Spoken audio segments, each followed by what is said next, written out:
Episode 10 की शुरुआत में हम देखते हैं मिजुकी जो कि कुछ काम लिख रही होती है और यूमी से पूछती है कि आप क्या कर रहे हो। तो बताती है कि मैं तुम्हारी कॉपीज में तुम्हारा नाम लिख रही हूँ। तो यूमी पूछने लग जाती है कि आप ये नाम कैसे लिखते हो। फिर वो उसे लिख के दिखाती है और जब वो नाम लिख रही होती है तो वो मीनिंग्स बता रही होती है यूमी के नाम की, और वो ये भी बताती है कि तुम्हारा और मेरा नाम काफी ज्यादा ही सिमिलर है। अपने नाम को लिखा हुआ देख के यूमी भी काफी ज्यादा खुश होती है। वहीं दूसरी तरफ हम नात्सु को देखते हैं जो देख रहा होता है लैपटॉप पे कुछ एडवाइस एक सिंगल फादर या मदर होने की, और वो ये भी देखता है कि एक बच्चे को पालने में कितना टाइम लगता है या फिर उसमें कितना पैसा आता है। वो और भी चीजों को देख रहा होता है कि मुझे अगर यूमी के साथ घर रहकर चीजें चलानी है तो कैसा मेरे को क्या क्या करना पड़ेगा। वहीं दूसरी तरफ हम यूमी के ग्रैंड पेरेंट्स को देखते हैं जो यूमी की कॉपी पे उसके काम को देखकर काफी ज्यादा हंस रहे होते हैं क्योंकि वो मिजुकी की याद दिलवाती है उन्हें। और वो ये भी सोचते हैं कि अगर यूमी चली जाएगी तो कितना ज्यादा ही यहाँ पर शांति भी हो जाएगी। फिर मिजुकी की ग्रैंड मदर उसे लेने के लिए जा रही होती है और उसके ग्रैंडफादर ग्रोसरी लेने के लिए जा रहे होते हैं। अगले सीन में हम देखते हैं नात्सु को जो अपने उसी कलीग से बात करता है जिसकी ऑलरेडी एक बेटी होती है, और उसका कलीग बोल रहा होता है इसका मतलब तुम्हारी एक बेटी है। तो नात्सु उसे सच बता देता है। वो उससे कुछ एडवाइस देता है तो वो उसे काफी चीजें बताता है। वो उसे एडवाइस भी देता है कि अगर तुम्हें आगे जाके उसको पालना है तो तुम्हें अपना इनकम भी देखना पड़ेगा और अपने फ्यूचर को भी उसी हिसाब से रखना पड़ेगा, क्योंकि बच्चों को पालना आसान नहीं होता है, उसमें तुम्हें हर चीज का ध्यान रखना पड़ता है। वहीं दूसरी तरफ हम यूमी को देखते हैं जब उसकी टीचर बुलाती है क्योंकि नात्सु से पिकअप करने के लिए आता है। जब वो घर की तरफ जा रहे होते हैं तो यूमी नात्सु से बोलती है क्या हम मम्मी के घर पे जा सकते हैं। तो नात्सु से हाँ बोलता है। जब वो जा रहे होते हैं रास्ते में तो यूमी दिखाती है कि यहीं पर ही मम्मी की जो शू लेस थी वो अनटाई हुई थी, और वो दोनों हंसते हंसते जा रहे होते हैं। तभी नात्सु यूमी से क्वेश्चन करता है कि तुम अगर स्कूल को चेंज करोगी तो तुम इसमें क्या सोचोगी। पर यूमी मना करती है और बोलती है कि नहीं, मुझे नहीं करना है। अगर हम नहीं करेंगे तो क्या मैं साथ में नहीं रह सकती हूँ आपके। नात्सु बोलता है नहीं, ऐसा नहीं है, बस ये हुआ कि जो मेरी जॉब है जहाँ पर, वहाँ से कुछ ज्यादा ही दूर होगा तुम्हारा स्कूल, इसलिए मैं सोच रहा था। यूमी थोड़ी दुखी हो जाती है और वो बोलती है कि मम्मी मुझे छोड़ के चली गई है, जब से वो गई है काफी चीजें चेंज हो रही है, तो क्या मुझे अपना स्कूल भी चेंज करना पड़ेगा। ये सुनकर नात्सु यूमी को देख रहा होता है। वहीं दूसरी तरफ हम मोमोसे को देखते हैं जो नात्सु की मम्मी को ऑलरेडी वो चीजें बता चुकी होती है उसके और नात्सु के ब्रेकअप के बारे में। तो उसकी मम्मी उसे एनकरेज करती है कि तुम्हें अब अपनी लाइफ को अच्छे से जीना चाहिए और जैसा तुम चाहती हो और खुद के लिए ही जीना चाहिए।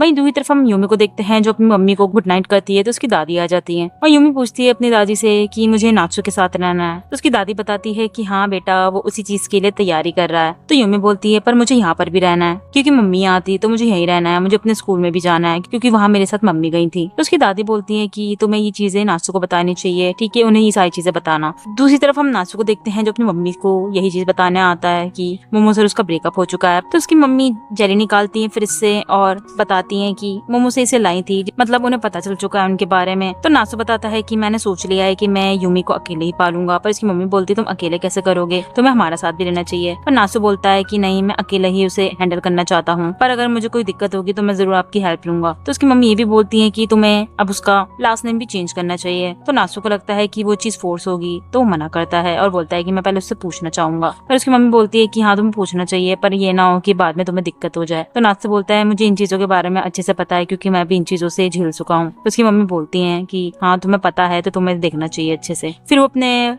पापा और भाई के बारे में पूछता है। तभी उसके पापा वहाँ पर आ जाते हैं और वो देखते हैं कि वो जेली खा रहा है। तो वो बोलते हैं कि तुम अकेले ही खा रहे हो। वो किचन में चले आते हैं और तभी उसका भाई भी आ जाता है। फिर वो दोनों मिलकर नात्सु का थोड़ा मजाक उड़ाने लग जाते हैं जिसकी वजह से वहाँ का मूड थोड़ा लाइट हो जाता है और नात्सु भी स्माइल करता है। अगले सीन में हम हारुकाई को देखते हैं जो उसकी कलीग उसे पूछ रही होती है तो इसका मतलब जो यूमी है अब अपने पापा के साथ रहेंगी। तो हारुकाई बताता है हाँ, और उनकी एक गर्लफ्रेंड भी है जो दोनों मिलकर साथ में यूमी को संभालेंगे। तो वो कलीग बोलती है कि अच्छी बात है, कम से कम वो साथ में तो रहेंगे तो यूमी को अकेला महसूस नहीं होगा। पर तभी हारुकाई को मैसेज आता है कि उसका और मोमोसे का ब्रेकअप हो चुका है। ये नात्सु ने भेजा होता है। वहीं दूसरी तरफ नात्सु को हारुकाई का मैसेज आता है जिसमें वो काफी ज्यादा कंसर्न होता है कि अब वो अकेले कैसे कर पाएगा यूमी की देखभाल। अगले सीन में हम यूमी को हारुकाई के साथ देखते हैं जहाँ पर वो हारुकाई को बता रही होती है कि मुझे नात्सु के साथ रहना काफी ज्यादा ही पसंद है, पर मुझे अपने स्कूल को चेंज नहीं करना है। अगर मैं इस चीज के लिए बोलूंगी तो क्या मुझे वो पसंद नहीं करेंगे। पर हारुकाई उसे समझाता है और बोलता है कि नहीं, ऐसा कभी नहीं हुआ कि वो तुम्हें कभी पसंद ना करे क्योंकि वो तुम्हारे पापा हैं। तुम्हें अगर कोई भी दिक्कत हो तुम अपने पापा को बताना चाहिए। वहीं दूसरी तरफ हम नात्सु को देखते हैं जो कुछ काम कर रहा होता है कि तभी उसको यूमी का फोन आता है और यूमी बोलती है कि मुझे अपने स्कूल को ट्रांसफर नहीं करना है। तो नात्सु उस बात को समझ जाता है और पूछता है कि क्या तुम्हें मेरे साथ भी रहना नहीं है। पर यूमी बोलती है कि नहीं, मुझे रहना है, मैं साथ में ही रहना चाहती हूँ। तो नात्सु बोलता है कि ठीक है, तुम अपने करंट स्कूल ही अटेंड करना। यूमी फिर मोमोसे के बारे में पूछती है तो नासु बोलता है कि तुम्हें एक बार मोमोसे से मिलना चाहिए। और अगले ही पल हम देखते हैं मोमोसे और यूमी को जो झूले में बैठे होते हैं और बात कर रहे होते हैं। जब वो बातें कर रहे होते हैं तभी यूमी बोलती है कि क्या मैं नासु को बुला लूं यहाँ पर मोमोसे मना करती है और बोलती है कि अब मैं उसे नहीं बुलाऊंगी क्योंकि हमारा ब्रेकअप हो चुका है। वो समझाने की कोशिश करती है और बोलती है कि हम दोनों ने एक दूसरे को छोड़ दिया है और हम एक साथ नहीं है। यूमी उसे देख रही होती है और बोलती है कि तो मतलब आपको मेरी मम्मी नहीं बनना है, तो मोमो से मना करती है। यूमी थोड़ी बहुत दुखी भी हो जाती है तो मोमो से समझाने के लिए तो वो एग्जाम्पल भी देती है, अगर स्कूल में कोई तुम्हारा जो फ्रेंड है लेकिन तुम उसके साथ अच्छे से रह नहीं पा रहे हो तो तुम उसको अपना फ्रेंड नहीं बनाओगे ना, तो ऐसा ही नासु और मेरा भी है। ये सुनकर यूमी भी समझ जाती है और मोमो से यूमी से ये भी बोलती है कि हालांकि मैं तुम्हारी मम्मी नहीं बन सकती हूँ पर मैं तुम्हारी फ्रेंड जरूर बन सकती हूँ। और यूमी स्माइल करती है। फिर हम देखते हैं नासु जो यूमी को लेने के लिए आता है और मोमो से और नासु एक दूसरे को गुड बाय कर देते हैं और अपने अपने रास्ते चले जाते हैं। वहीं दूसरी तरफ हम यूमी के ग्रैंडफादर और ग्रैंडमदर को देखते हैं, लेकिन उसके ग्रैंडफादर काफी ज्यादा ही दुखी से दिख रहे होते हैं वहाँ पर और उसकी ग्रैंडमदर को पता चल जाता है कि वो दुखी क्यों है और ऐसा बिहेव क्यों कर रहे हैं। फिर अगले ही पल हम उसके ग्रैंडफादर को देखते हैं जो नासु से बात कर रहे होते हैं। उसके ग्रैंडफादर बोल रहे होते हैं कि इसका मतलब तुम यहाँ पर शिफ्ट होना चाहोगे तो तुम हमारे घर पे ही क्यों रहने लग जाते हो। पर नासु थोड़ा बोलने की करता है कि नहीं मैं नहीं रह सकता हूँ, पर उसके दादा बोलते हैं कि नहीं तुम्हें रहना चाहिए। तो उसकी बात कंप्लीट नहीं होने देते हैं और थोड़ा जिद करने लग जाते हैं कि तुम्हें यही रहना चाहिए क्योंकि अब यूमी है जो हमारे साथ रह सकती है। पर फिर उन्हें दिखता है कि वो थोड़े से ज्यादा ही अग्रेसिव हो रहे हैं तो वो थोड़े चुप हो जाते हैं और बोलते हैं कि मुझे उसे देखकर मिज़ू की याद आती है पर अब हमारी बेटी भी नहीं रही इसलिए मैं थोड़ा सा दुख हूँ। तभी वहाँ पर यूमी आ जाती है और वो नासु से बात करने लग जाती है तो उसके ग्रैंडफादर वहाँ से चले जाते हैं। उसकी ग्रैंडमदर देखती है कि उसके ग्रैंडफादर जा रहे हैं और कैसे दुखी से चेहरे में हैं, तो वो नासु के पास आके बैठती हैं और वो नासु को समझाने लग जाती हैं कि वो ऐसा बिहेव क्यों कर रहे हैं। वहीं दूसरी तरफ हम मोमो से देखते हैं जो नासु के घर में अपने सामान लेने आती है और मोमो से जब आती है तो देखती है कि वो अपने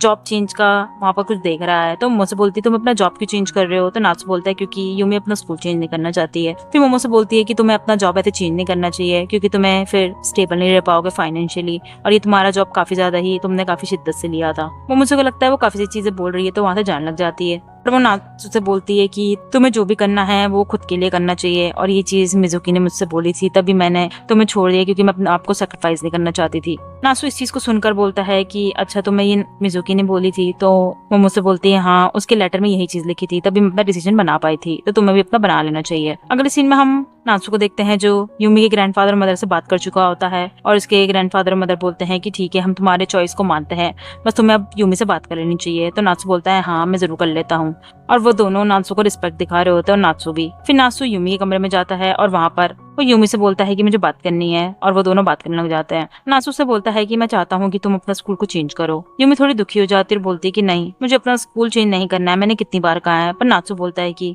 ठीक है तुम अपना स्कूल मत चेंज करना पर फिर हम दोनों एक साथ नहीं रह पाएंगे। अगर तुम अपना स्कूल चेंज करोगी तो हम दोनों साथ रह पाएंगे, पर अगर नहीं करोगी तो तुम्हें यहीं रहना पड़ेगा और हम दोनों दूर हो जाएंगे। यूमी जब ये सुनती है वो थोड़ी दुखी हो जाती है तो नासु बोलता है कि तुम्हें चूज करना चाहिए तुम्हें क्या करना है, या तो तुम ट्रांसफर कर सकती हो या फिर हम एक साथ रह सकते हैं। ये सुनकर यूमी बोलती है तो इसका मतलब हम हमेशा साथ रहेंगे, मतलब कभी भी अलग नहीं होंगे। तो नासु बोलता है कि हम साथ रहेंगे अभी रहेंगे पर हमेशा रहेंगे ऐसा नहीं होता क्योंकि कुछ भी चीज हमेशा के लिए नहीं होती है। पर मैं जितना भी टाइम स्पेंड करना चाहता हूँ वो तुम्हारे साथ जरूर करूंगा, जब तक तुम मेरे साथ हो मैं तुम्हारे साथ ही रहूंगा, अब बाकी चॉइस तुम्हारी है। तो यूमी थोड़ा रोने वाली शक्ल बनाती है और बोलती है कि मुझे आपके साथ ही रहना है, मुझे छोड़ के मत जाओ ठीक है। और वो रोने भी लग जाती है। वो ये भी बोलती है कि जहाँ जहाँ मम्मी मुझे लेके जाती थी आप मुझे वहाँ पर भी लेके चलना। तो नासु बोलता है कि ठीक है और वो उसके आंसू पोंछने लग जाता है। फिर नासु यूमी की ग्रैंडमदर के साथ होता है और उसकी ग्रैंडमदर बोलती है तुम्हें क्या लगता है कि यूमी ये जो घर है क्यों नहीं छोड़ना चाहती है और वो अपने स्कूल को ट्रांसफर क्यों नहीं करना चाहती है। नासु को लगता है कि शायद वो अपने फ्रेंड्स की वजह से नहीं कर पा रही है। तो उसकी ग्रैंडमदर बस उसे देख रही होती है और कुछ बोलती नहीं है।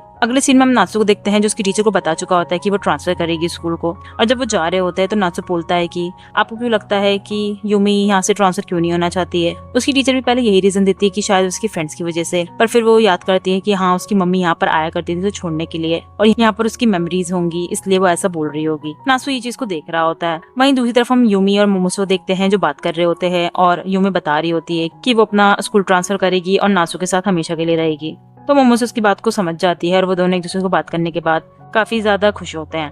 अगले सीन में हम यूमी को देखते हैं जो नासु के बेड पर आकर उछल के कूदने लग जाती है और बोलती है कि मैं काफी टाइम के बाद आई हूँ यहाँ पर। वो बेड पे देख रही होती है तभी उसको वही लेटर दिखता है जो मिजुकी ने नासु को लिखा होता है, और वो उसकी राइटिंग देखते ही पहचान जाती है कि वो उसकी मम्मी की है। तो नासु आता है और बताता है कि ये तुम्हारी मम्मी ने ही लिखा है। तो युमी बोलती है तो मुझे पढ़ना है। तो नासु बोलता है कि पर मैंने अभी खुद भी नहीं पढ़ा है। तो युमी बोलती है कि हम दोनों एक साथ क्यों नहीं पढ़ते हैं, पर नासु बताता है कि मैं अभी पढ़ना नहीं चाहता हूँ। युमी पूछती है क्यों? तो नासु बताता है क्योंकि मैं चाहता हूँ कि मैं जब तुम्हें पालू तो मैं खुद ही अपने बलबूते पे पालू तुम्हें, और मिजुकी की लेटर को ना पढ़ के करूँ। तो युमी स्माइल करती है और वो नासु से बोलती है कि फिर मैं आपको दिखाती हूँ कि मम्मी की राइटिंग और कहाँ पर है। और वो अपनी कॉपी खोल के नासु को दिखाती है जिसमें मिजुकी ने अपना नाम और युमी का नाम लिखा था। युमी बता रही होती है अपने नाम के बारे में, तभी नासु देखता है उसके नाम को और बोलता है कि क्या तुम अपना लास्ट नेम चेंज करना चाहोगी, मतलब तुम अब मिजुकी का नाम नहीं रखोगी, मेरा नाम रखना चाहोगी। उसे लगता है कि युमी आंसर नहीं दे पाएगी, पर वो फटाफट से आंसर देती है और बोलती है कि हाँ मैं आपका नाम ही रखना चाहती हूँ। नासु को लगता है कि वो काफी ज्यादा ही एकदम से डिसीजन लेती है, तो वो थोड़ा सा समझाने की कोशिश करता है, पर युमी बोलती है नहीं मैं आपका ही नाम रखूंगी। वो बोलती है क्योंकि मम्मी का नाम मेरा ऑलरेडी ही है, और वो बोलती है देखो यहाँ पर ये मेरा है मम्मी का नाम है क्योंकि हम दोनों का सिमिलर नाम है, पर अगर आपका नाम मेरे साथ आ जाएगा तो हम दोनों भी एक साथ हो जाएंगे। ये चीज नासु को समझ में आती है और वो काफी ज्यादा हंसने भी लग जाता है। फिर वो और भी चीजें लिख के दिखा रहा होता है और वो दोनों एक दूसरे के नाम लिख के काफी ज्यादा खुश हो रहे होते हैं। एपिसोड यहीं खत्म होता है। तो आज का एपिसोड युमी की ग्रैंडफादर और मदर के लिए थोड़ा सा इमोशनल था क्योंकि अब युमी उनको छोड़ के जा रही है। आपको कैसा लगा ये कमेंट में लिख के जरूर बताइएगा। आगे जाने के लिए स्टोरी को हमारे चैनल को सब्सक्राइब करें और लाइक करना ना भूलें। नेक्स्ट एपिसोड देखने के लिए राइट क्लिक करें and Filipino girl and Thai boy की लव स्टोरी देखने के लिए लेफ्ट क्लिक करिए।